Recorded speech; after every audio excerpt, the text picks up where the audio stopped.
मैं इंद्रप्रीत कौर आज दो बड़े खास सवाल लेकर आपके सामने आई हूँ।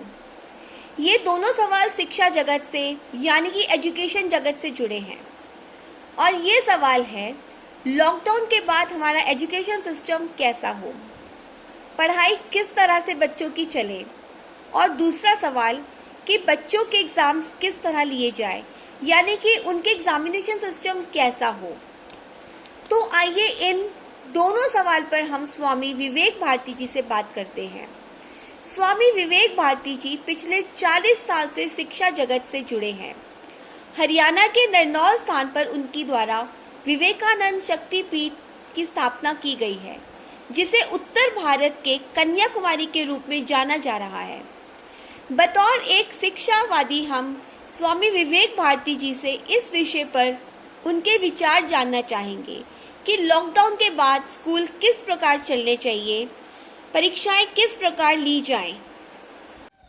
आपके द्वारा पूछे गए दोनों प्रश्न अति महत्वपूर्ण हैं।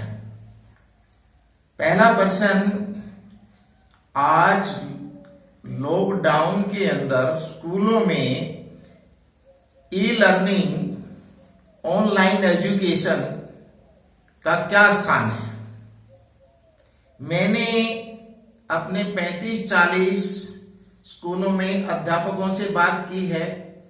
उनसे मैंने पूछा है कि आजकल ई लर्निंग से बच्चों के अंदर किस प्रकार का फीडबैक प्राप्त आपको हो रहा है। अध्यापकों के माध्यम से मुझे प्राप्त हुआ कि बच्चे उसमें बहुत ज्यादा इंटरेस्ट ले रहे हैं, बच्चे बहुत अच्छी तरह से पढ़ रहे हैं, बच्चों में उत्साह है और बच्चे बहुत कुछ सीख रहे हैं। इसके साथ मैंने कुछ अध्यापकों से भी बात की। उनका कहना था कि हमें पहले से 3 गुना ज्यादा मेहनत करनी पड़ रही है। बच्चों को सामग्री जुटाने के लिए विभिन्न स्रोतों से हमें नए ज्ञान का बच्चों को अनुभव कराना है, तो बड़ी कड़ी मेहनत करने के साथ ई लर्निंग पर हम प्रेजेंटेशन दे रहे हैं। हमें बहुत कड़ी मेहनत करनी पड़ रही है। बच्चा बहुत ज्यादा सीख रहा है और अध्यापक को कड़ी मेहनत करनी पड़ रही है। बच्चे इस समय जो सबसे ज्यादा फायदा है लॉकडाउन में, सोशल डिस्टेंस से भी बचे हैं, सुरक्षित रहे हैं। आज दूसरी बात, अध्यापक को मेहनत करनी पड़ रही है।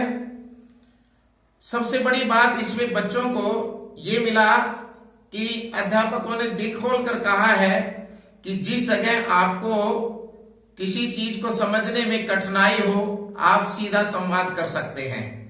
अतः अध्यापक 24 घंटे बच्चों के लिए उपलब्ध है।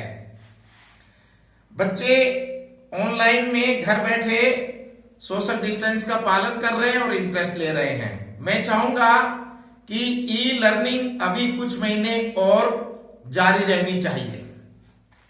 आपका दूसरा प्रश्न, परीक्षा किस तरह की होनी चाहिए। जब हम पढ़ते थे, हमारे समय में केवल 2 परीक्षाएं हुआ करती थी, 6 महीने में एक बार और एक वार्षिक। अब बच्चों को परीक्षा के माध्यम से मैं चाहूंगा कि बच्चों के अंदर एक नई परीक्षा की प्रणाली उनको दी जाए, क्योंकि समय की मांग है। बच्चों के टेस्ट अब स्कूल को अपनी प्रणाली में परिवर्तन करके 6th क्लास का टेस्ट एक दिन हो जाए, 7वीं क्लास का टेस्ट एक दिन हो जाए, 8वीं क्लास का टेस्ट एक दिन हो जाए और इस तरह से हम 9th और 10वीं को कवर करें। और ये टेस्ट इस साल केवल 2 ही होने चाहिए। 6 महीने में ये पहला टेस्ट और एक वार्षिक टेस्ट, ताकि बच्चे के ऊपर स्ट्रेस ना पड़े। पिछले समय में देखा गया है कि यूनिट टेस्ट के माध्यम से बच्चों में स्ट्रेस आया है, हर सप्ताह उनको परीक्षा देनी होती है। अतः इस वर्ष 2 टेस्ट रखे जाए और उनको पूरा किया जाए। रही बात 12वीं क्लास की, जो सीबीएसई की क्लास है, वो कॉलेज के माफिक क्लास होती है, सिलेबस ज्यादा होता है, तो 12वीं क्लास को रेगुलर स्कूल में बच्चों को बुलाकर पढ़ाया जा सकता है और उनकी विधिवत क्लासें ली जा सकती हैं। हमें इसका पालन करना होगा और इसे करके हम इस वर्ष अपनी शिक्षा के अंदर एक नई क्रांति का संदेश दे पाएंगे और बच्चों को ई लर्निंग का एक जो नया आयाम मिला है उसमें बच्चे बहुत इंटरेस्ट ले रहे हैं और इसको जारी रखा जाए। जय हिंद, जय भारत।